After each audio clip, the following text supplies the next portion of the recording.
Let me tell you about Maya. She's the kind of person who sees possibility where others see obstacles, who stays up long after the lights go out, chasing a vision that only she can see. Maya is a builder, a dreamer, and a relentless problem solver. She built a company from scratch, her idea, her code, her savings. Every late night, every risk, every breakthrough was hers. She poured her heart into every line of code, every pitch, every decision, shaping something from nothing with her own hands. But if you look at her company today, you won't see her name, you'll see his. The branding, the plaques, the press releases, they all tell a different story, one where Maya is invisible. The man she brought on to help now stands on stages, accepting awards for the house she built. He's the face in the spotlight, the name on everyone's lips, while Maya stands in the shadows, her contributions unspoken. This isn't just Maya's story. It's the story of countless women who become ghosts in their own machines. Women whose ideas and labor are the foundation, but whose names are left off the blueprints. Their foundational work becomes a footnote, the credit shifting quietly, almost invisibly. The applause grows for others, while their voices are drowned out, their impact minimized. It's a slow erasure. No drama, just a subtle rewriting of history. One day, the story is simply told without them, as if they were never there at all. The myth of the lone male genius founder is powerful and persistent.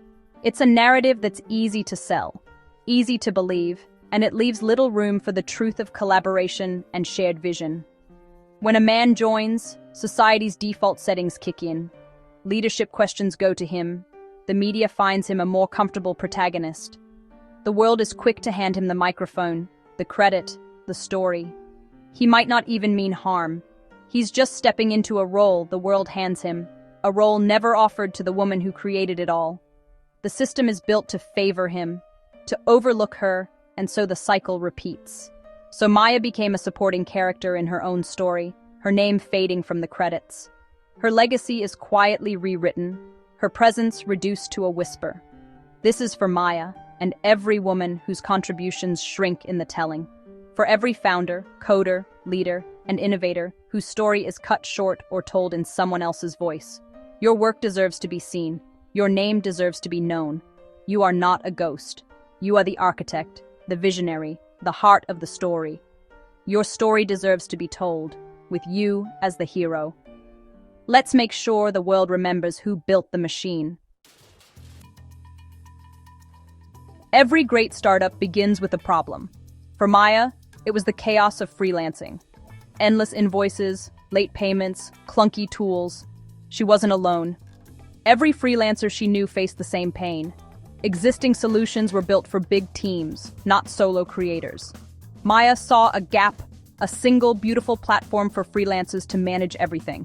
She sketched interfaces on napkins, coded at night, and obsessed over every detail. FlowState was born from her own needs, a tool for herself and her community. She knew the customer because she was the customer. That authenticity became the foundation of her startup. Ideas are cheap. Execution is everything. Maya poured her life savings into FlowState, risking her financial safety net. She moved to a smaller apartment, cut expenses, and went all in.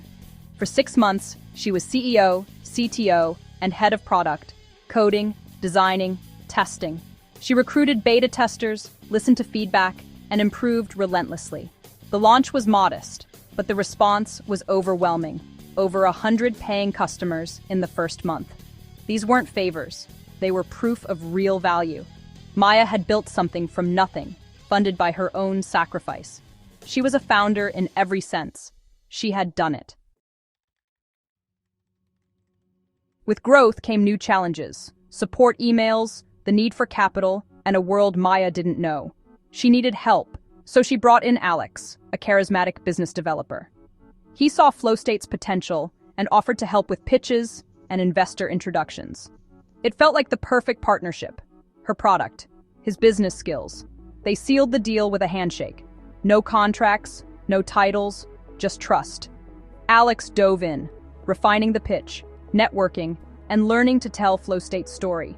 Maya was relieved to have help and grateful for his energy.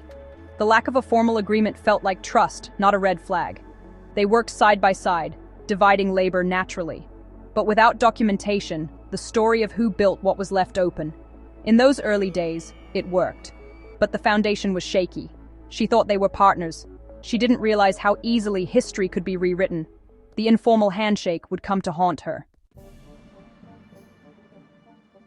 The shift started small. Maya's pitch deck had her story. Alex's revision made it our founding team. Her bio shrank, his grew. In emails to investors, Alex used I instead of we. Maya tried to correct it, but he insisted it sounded more confident. Investor meetings changed. Alex opened with the vision. Maya became our brilliant head of product. The public narrative shifted. Alex was the founder, Maya the technician. Press inquiries named Alex as CEO and founder. Maya was left out. Each time, Alex apologized, promising to fix it next time, but the pattern continued. The story was being rewritten, one small change at a time. Alex didn't need a coup, just a series of subtle shifts. Maya's role faded from visionary to supporting cast. The slow fade was nearly complete. Credit had quietly changed hands. The breaking point came at TechCrunch Disrupt, the startup world's Oscars, where dreams are made and broken in front of a sea of investors, journalists, and hungry entrepreneurs. The stakes had never been higher, and the air was electric with anticipation. For weeks, Maya and Alex had rehearsed every line, every gesture. The plan was simple. He'd open with a punchy intro, then she'd step forward to share her founder's journey and demo the product they'd built together from scratch. They had practiced late into the night, perfecting their timing, supporting each other through nerves and excitement. But when the host called their company's name, only Alex walked onto the stage, his silhouette alone in the spotlight. Maya stood in the shadows, heart pounding, as Alex began telling a new origin story. His story, not hers.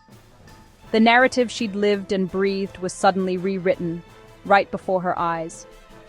He spoke of his aha moment, his sleepless nights, his willingness to risk everything.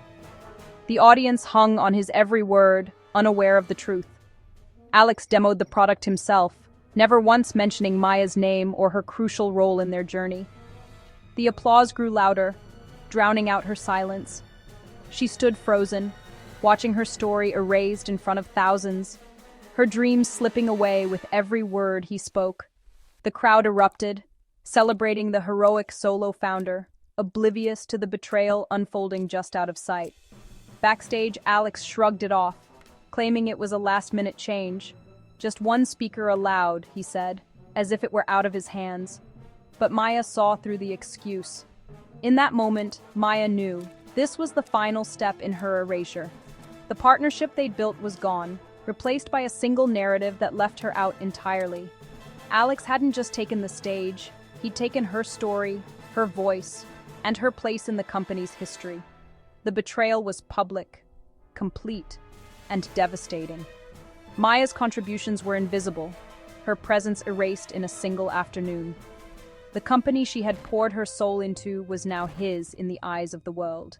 Investors, press, and even friends congratulated Alex, while Maya faded into the background, her narrative rewritten by omission. She was the ghost in her own machine, left to wonder if anyone would ever know the truth behind the story that was no longer hers. After the conference, Maya felt grief, anger, and self-doubt. She mourned the loss of her story, her identity tied to flow state. Anger simmered, at Alex, but also at herself for trusting, for not insisting on contracts, for letting the narrative slip. The gaslighting worked. She began to question her own memories, her own worth. Her passion vanished, replaced by dread and insecurity. The emotional toll was real. A founder's confidence, the company's most valuable asset, was gone. Erasure wasn't just personal, it threatened the business itself. Maya's story is part of a larger pattern. Female founders erased by bias and informal rules. Society's default image of a leader is male. Visibility bias rewards those who take the spotlight.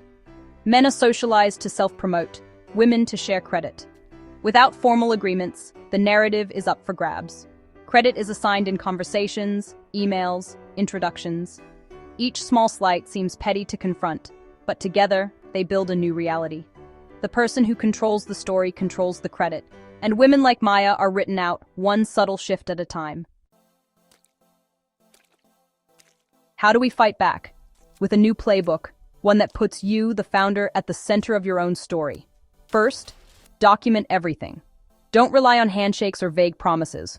Put it in writing, draft a founder's agreement, define roles, titles, and equity from day one.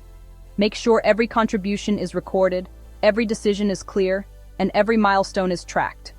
This is your foundation. Protect it. Second, claim your title. You are the founder and CEO. Say it out loud, write it in your email signature, put it on your LinkedIn, own it in every room you walk into. When you claim your title, you claim your power. Don't let anyone introduce you as head of product or operations if you built the company from scratch. Your title is not just a label, it's recognition of your vision and leadership. Correct people every time. It's not arrogance, it's accuracy. You're not just setting the record straight for yourself, but for every woman who comes after you. Third, protect your visibility. Tell your story, give the interviews, own the narrative. Don't wait for someone else to speak for you. Step into the spotlight and let your voice be heard. Don't cede the spotlight. Your journey is your company's most powerful asset. The world needs to see the real face behind the brand. If you bring on partners, frame them as key team members, not the leader. Make sure your role as founder is always clear, both inside and outside the company. Practice your story until it's second nature. Rehearse your pitch, your journey, your vision, so you can share it with confidence, anytime, anywhere.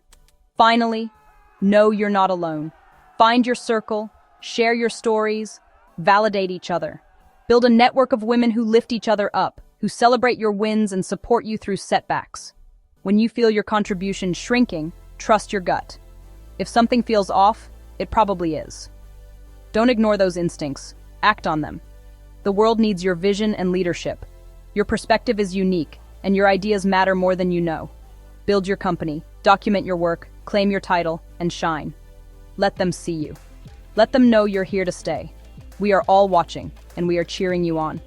Your story matters, and your success inspires others to follow. Don't let anyone write you out. Stand tall, even when it's hard, and keep moving forward. Be the hero of your own machine. The world is waiting for your story, so go out and own it.